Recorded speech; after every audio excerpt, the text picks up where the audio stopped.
il a un bon bilan les PSP ñoo dàqati wax dëgg yàlla dañu bëgg ngeen ànd ak moom jour vote bi yéen ñëpp ngeen mobilisé wu ngeen voté ko pour intérêt dëkk bi voilà jërëjëf kontaan naa waaw jërëjëf ñëwoon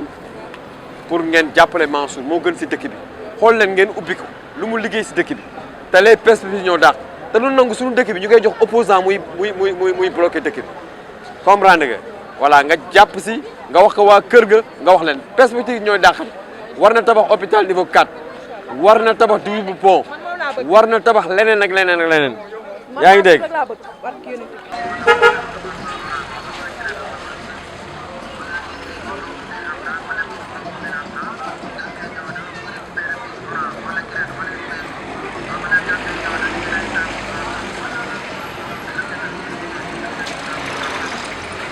ah sëñ bi waaw Mansour daal mi ngi nii ngeen jàpp si bu baax a baax ubbil nga xool li mu réalisé si dëkk bi xoolal dëkk bi ni mu leeree ku mel ni duñ ko am di koy fooyee jàpp leen perspective yi ñoo dàqati pour l' intérêt de Saint-Louis vous êtes des jeunes l' avenir est devant vous mais jàppaleen ku fi yàlla teg dooleel ko ñu jàppale ko pour intérêt Saint-Louis. waaw tey waa mouvement Ndarou Salam tey sunu membre yëpp. ñu ngi nekk dans les comités électoraux di liggéey mais ñu tànnoon ay quelques ndaw yi dëkk côté bii pour ñu mën a ànd tey sensibiliser les populations saint-louisiennes tey ñu commencé ko ci avenue Général de Gaulle bi waxtaan ak sunu sœurs yi sunu yaay yi sunu papa yi les jeunes ambulants yi commerçants yi tout le monde pour waxtaan ak moom li fi Mansour bi nga xam ni tey dig nañu ndekki dig nañu añ pour gën ko expliquer les populations waxtaan ak ñoom wax leen li fi Mansour def si wàllu bilan ba pare jox leen documents yi pour ñuy xool ku jàng ak ku jàngul parce que bu gisee documents yi bu ko ubbee rek dina xam ni Mansour liggéey na si côté bu nekk incha allah tamit expliquer leen tamit si perspective yi parce que Mansour ku mel na Mansour Saint-Louis masu ko am parce que Ousmane Masseck Ndiaye dañ doon wax mooy meilleur maire yàlla def mu Saint-Louisien yi def erreur daaneel ko sunu frère Bamba Dièye ñëw juróomi at def fi dara mu metti woon loolu si Saint-Louisien yi yàlla joxaat ñu ku mel na Mansour mu war a yàlla jox ñu ku mel na Mansour bi nga xam ni sax dafa am relation bu am solo nekk si nguur ba pare nekk gros président de la République moo tax ñun mouvement Ndarou Salam ñu ànd ak moom pour benn intérêt mooy intérêt Saint-Louis parce que Mansour gis nañu ni liggéeyu extraordinaire yi muy def boo demee ville Sundoone PDT bi ñu ngi koy defar war nañu defar 145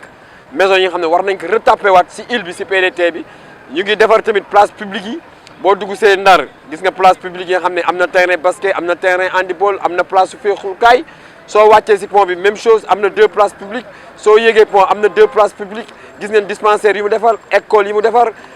ñi mu jàppale si wàllu ndaw si wàllu formation permis conduite ñi mu jàppale si wàllu formation professionnelle ñi mu jàppale dans les écoles privées je pense que ku mel noonu duñ ko am di koy weccoo ak kenn Mansour am na un très bon bilan tey jii bu ñu xoolee Saint-Louis fépp chantier la ñu ngi pavé avenue Général de Gaulle ñu ngi pavé avenue Général de Gaulle tey boo xoolee perspective yi Saint-Louis war na am 2e pont mi ngi si c'est pour bientôt Saint-Louis war na am hôpital niveau 4 c'est pour bientôt Saint-Louis war na am lépp loo xam ne rek si wàllu tourisme la si wàllu pêche la si wàllu li nga xam ni mooy développé ndaw Saint-Louis war na ko am ba si centre d'affaires moo tax ñun le mouvement Ndarou Salam tey ma ànd ak quelques jeunes au niveau de notre mouvement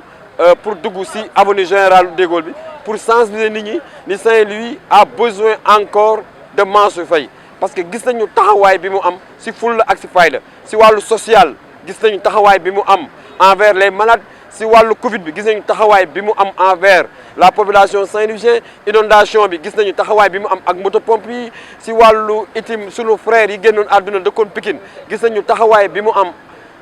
c'est seen ay famille je pense que ku mel noonu duñ ko am si dëkk di koy weccoo ak keneen ñun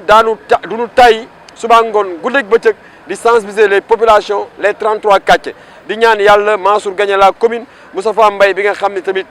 moo nekk conseil départemental def deuxième mandat au niveau du conseil départemental parce que gis nañu tamit école yi mu tabax gis nañu tamit lu mel ne crèche ñu jàppale encadré ndaw yi jàppale leen ci côté financement ci ay côté projet yu am solo kon ñu mel noonu ñaar ñooñu muy Amadou Mansour Faye ak Moustapha Mbaye li ñu jot a liggéey ñu jëlee ko ci état ak seen ay relation kon du ñu nangu mukk Ndar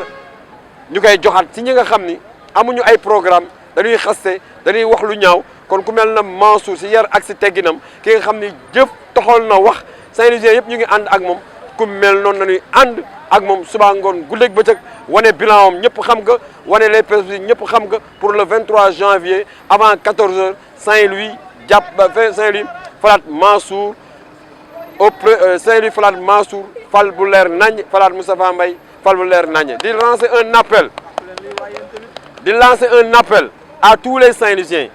yu nekk partout dans le Sénégal nekk partout dans la diaspora am nañu ay mbokk fii nañu wax seen ay mbokk nanu jàppale Mansour parce que moo gën ci dëkk bi buñ ko jàppale daañu sawar a indi seen ay gan ñu ñëw Ndar di doxal parce que Ndar fépp foo dem quartier boo dem Ndar mi ngi nekk en chantier te loolu nañuy doyee maire di wuti di indi pour dëkk bi pour ndaw yi am liggéey pour femmes yi nekk ci ay conditions yu extraordinaires te bu ndaw yi amee liggéey rek papa yi yaay noppaliku te je pense que Saint-Louis ci at yii di ñëw dina développé ba dina jaaxal àdduna incha allah ba ku nekk dina bëgg a ñëw fii pour féexlu ci wàllu bu nekk incha allah jërëjëf.